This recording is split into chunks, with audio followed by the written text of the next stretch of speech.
Hi everyone, I'm Miss Katie from Rockland Public Library, and welcome to Wednesday Read Alouds. Today I'm going to be reading Martin's Big Words, The Life of Martin Luther King Jr. by Doreen Rappaport and illustrated by Bryan Collier.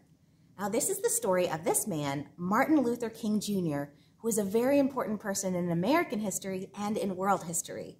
So Martin Luther King Jr. grew up in a time when African Americans like him were not always allowed in restaurants. And when they were sitting on the bus, they sometimes had to give up their seats if a white American wanted to sit there. There were lots of things that were not fair in America. And he fought for justice for everyone and equality. And one of the most important things he did was he fought with his words and not with his fists. So he did some important work during his lifetime, and that important work is still being worked on today, and we are still fighting for equal rights for everyone. So this is Martin's Big Words.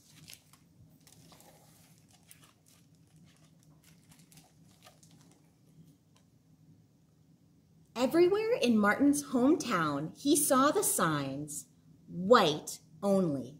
His mother said these signs were in all southern towns and cities in the United States. Every time Martin read these words, he felt bad, until he remembered what his mother told him. And here are his mother's words: "You are as good as anyone." In church, Martin sang hymns, he read from the Bible, he listened to his father preach. These words made him feel good. "When I grow up, I'm going to get big words too." Martin grew up. He became a minister like his father, and he used big words he heard as a child from his parents and from the Bible. Words like, "Everyone can be great." He studied the teachings of Mahatma Gandhi. He learned how the Indian nation had won freedom without ever firing a gun. So they didn't use any violence. Martin said love when others said hate. Hate cannot drive out hate. Only love can do that. He said together when others said separate. He said peace when others said war. Sooner or later, all the people of the world will have to discover a way to live together. In 1955, on a cold December day in Montgomery, Alabama, Rosa Parks was coming home from work. A white man told her to get up from her seat on the bus so that he could sit in her spot. She said no, and she was arrested. Montgomery's black citizens learned of her arrest, and it made them very, very angry. They decided not to ride the buses until they could sit anywhere they wanted. For 381 days, they walked to work, to school, and church. They walked in the rain and the cold and the blistering heat. Martin walked with them and talked with them and sang with them and prayed with them until the white city leaders had agreed that they could sit anywhere they wanted. When the history books are written, someone will say there lived black people who had the courage to stand up for their rights. In the next 10 years, black Americans all over South protested for equal rights. Martin walked with them and talked with them and sang with them and prayed with them. White ministers told them to stop. Mayors and governors and police chiefs and judges ordered them to stop, but they kept on marching.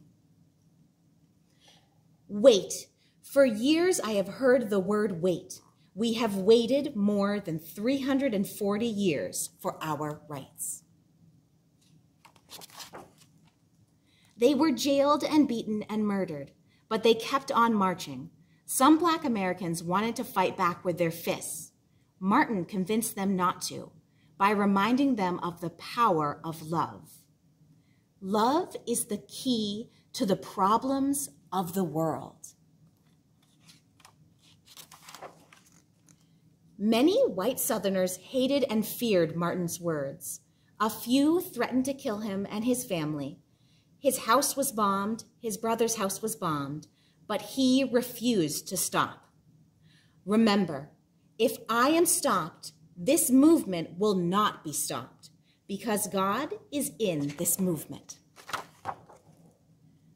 The marches continued. More and more Americans listened to Martin's word. He shared his dreams and filled them with hope. I have a dream that one day in Alabama, little black boys and black girls will join hands with little white boys and white girls as sisters and brothers. After 10 years of protests, the lawmakers in Washington voted to end segregation. The white-only signs in the South came down. And here he is speaking. What do you think about the words he's saying? He has some very beautiful, strong words about being peaceful and about standing up for what's right. Dr. Martin Luther King Jr. cared about all Americans, he cared about people all over the world, and people all over the world admired him. In 1964, he won the Nobel Peace Prize. He won it because he taught others to fight with their words and not their fists. Martin went wherever people needed him. In April 1968, he went to Memphis, Tennessee.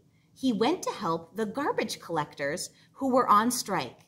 He walked with them and talked with them and sang with them and prayed with them. On the second day there, he was shot and he died. His words, his big words, are still alive today. And can we see some of his words? It's a little hard to see, but here are some of his words. Freedom, peace, together, love, I have a dream. So Martin Luther King Jr. fought with many people across the country to help work for equal rights. He fought with his words and not his fists, and he got things done. He is a wonderful person in American history, and we celebrate him in America every third Monday in January. So if you're listening to this close to when I'm posting it, it may almost be Martin Luther King Jr.'s day in your area. And you know what? His birthday is actually January 15th. I wonder if any of you share a birthday with him. So this is the story of Martin Luther King Jr. and his big words. Have a wonderful week, everyone, and happy Martin Luther King Jr. Day. Bye-bye.